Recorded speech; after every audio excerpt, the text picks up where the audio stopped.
Hey y'all, it's Joe from 4 on 5, and today we're doing another 10-year review, where I rewatch a film I haven't seen in 10 years. I'm going back through to see what I remember, if my opinion has changed, and how the film has held up over time. On the chopping block today is the 1985 Bond film, A View to a Kill, Roger Moore's swan song as British agent James Bond 007. As I return for reviewing over a decade later, I wonder, is it Moore's worst? Are Grace Jones and Christopher Walken just a bit too much? Can an actor be too old to play Bond? Is the plot up to snuff? All that and more we'll investigate. Walking into this viewing, I only remember that this was a Bond film I avoided after my first watch, and it contributed to my poor view of the Moore era as a whole. There's only so much nonsense I can tolerate, and this movie has a lot of nonsense. I recalled Grace Jones parachuting off the Eiffel Tower, something to do with a blimp, but that was about it. I had no semblance of the plot, and watching it again, I realized that's because the plot is a mess. The film is split into two halves, with the first finding Bond investigating a rich eccentric named Max Zorin, played by Christopher Walken. I gather from exposition that Walken is being a bit of a pain because he's putting microchips in horses that can detonate to make them go fast at critical junctures during horse races. This is bad, but it's not really something I would think befitting of the British Secret Service. The ambiance of this segment reminds me of a Murder, She Wrote episode, Dead Heat, where Jessica Fletcher investigates a fixed horse race.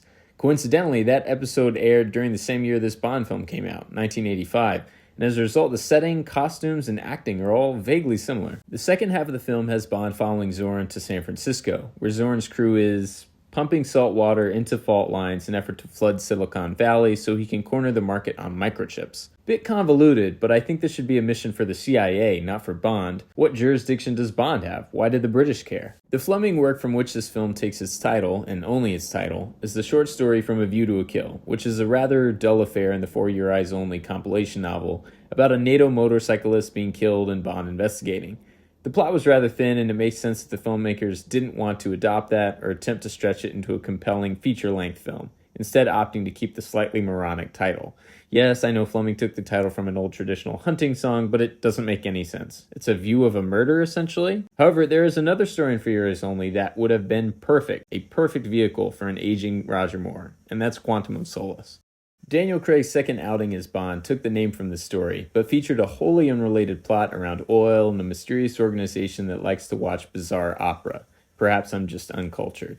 But the story as written by Fleming would have been perfect for Moore at this period in 1985, when his physicality was not quite what it was in 1973, when he first took the role. I hesitate to critique age, especially when Tom Cruise is still throwing punches and jumping off high places at 60, which is 3 years older than Moore was when he did A View to a Kill. But unlike Cruise, Moore was never really a spry, jump around on couches type of guy. He was much more the debonair, slow and steady wins the race sort of fellow. But at the time of A View to a Kill, Moore's physique and careful movements were largely hindering his ability to effectively play the character. Each step seemed a deliberate attempt to not hurt himself. He was too rigid, too brittle.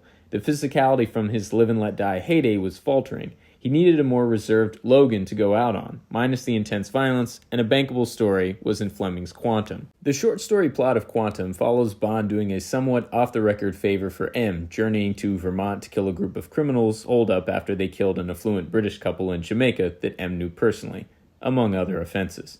The deceased couple also have a daughter, who plans to take revenge on the murderers herself. Her and Bond, after a brief quarrel, become allies in their effort to bring about justice for her parents. An adoption of this story could have featured 007 as on the way out, giving a final favor to M to close out his years of service. His physicality wouldn't have been as troublesome in a methodical, focused plot about revenge. Punch up the script with more signature quips and add in a bit of cat and mouse as Moore tracks the criminals across the globe, and you end up with a pretty rewarding Bond adventure. You would have less of leaping shotgun moves to fire rock salt downstairs, which doesn't fit Moore and you can clearly tell is someone else, and instead more of careful sniping positions while sitting in the trees. And what a natural merging into the Dalton era that would have been. A gritty, realistic take on a revenge story. Instead, the film we did get, A View to a Kill, feels very out of place with its horse racing and microchips and blimps over the Golden Gate Bridge. Moore feels significantly older from Octopussy, but this isn't in itself a disqualifying feature from playing Bond. In fact, an older Bond is a compelling concept if done correctly. But the producers and screenplay cast Moore in another high-octane adventure, with blatantly obvious stunt work that even the most forgiving audience could not believe. Running from Roger's age caused them to create a story that felt ungrounded and messy. Aside from Moore Bond, the film featured Christopher Walken as Max Zorin, a wealthy psychopath with a master plan to destroy Silicon Valley and rig horse races in the interim. Walken plays it well. He's compelling and offbeat, which are his staples, but his motivation falls into the Safin category of nonsense, where you can't quite figure out what drives him. The film tries to make an argument for him being the result of a genetic experiment from a former doctor in the Third Reich, but that is not explored enough to be satisfying or cause the audience to care. Zorin's bodyguard Mayday, played by resident 80s icon Grace Jones, is good fun, manic and completely unknowable. Until the end of the film when she abruptly switches sides, the mystery around her portrayal is a refreshing dose of variety. We don't know her motivation, the plot suggests she loves Max, but lol. But cast that silliness aside and we have a villain we don't fully understand who only seeks to create mayhem. This setup can be fantastic, award-winning stuff. Just see Heath Ledger as the Joker. If anything, Mayday should have been given a larger role. A fantastic bait and switch would have been if she was instead the mastermind and Zorin only the bank by which she accomplished her schemes and hides behind. She out-crazied Zorin and should have been rewarded with more screen time and a bigger role. 5 on the Richter scale.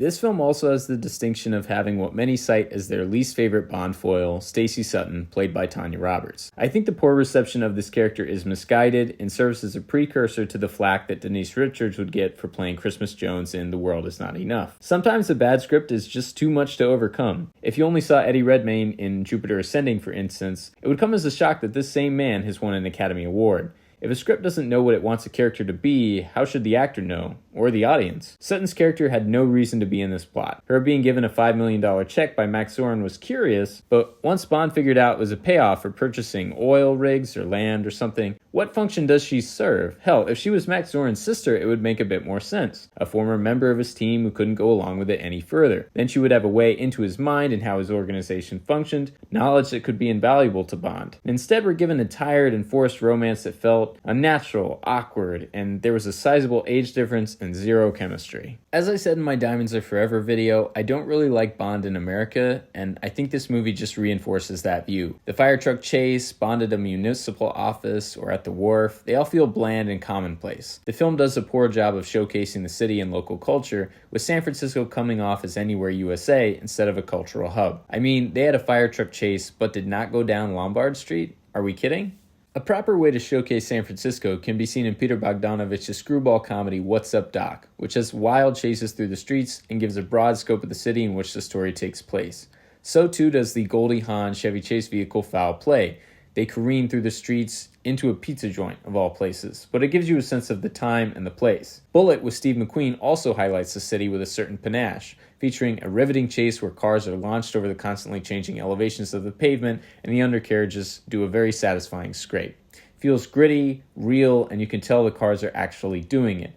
McQueen always looks cool, but shouldn't Bond too? Why is he climbing out on a ladder? Come inside the cabin, Bond, and stop goofing around. A high point for this film comes with the wardrobe, which I don't have much of an issue with. It's not iconic, but it's fine. Moore looks great in a tux, and I don't mind his tracksuit or leisure outfits when in America.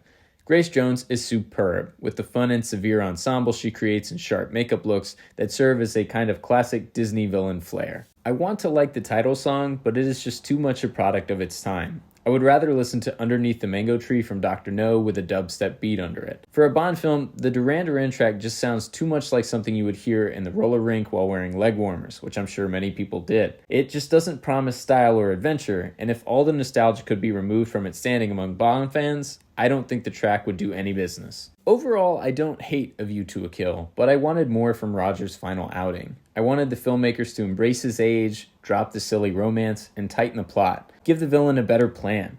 I mean, anyone who's anyone knows, to corner the market in America, you buy up the competition and create a monopoly. You don't flood their brick and mortar offices by pumping salt water into fault lines. If only Zorin had spent that money bribing federal regulators and courts to allow a merger to get through, now that sounds very Fleming, and just like the sort of plan Spectre would hatch in their Thunderball days. Alas, we'll have to settle for this. If you like this video, please like and subscribe or tell me what you thought in the comments, and also make sure to check out 4 on 5 on Instagram, where we do weekly countdowns of our favorite tracks and occasional movie reviews.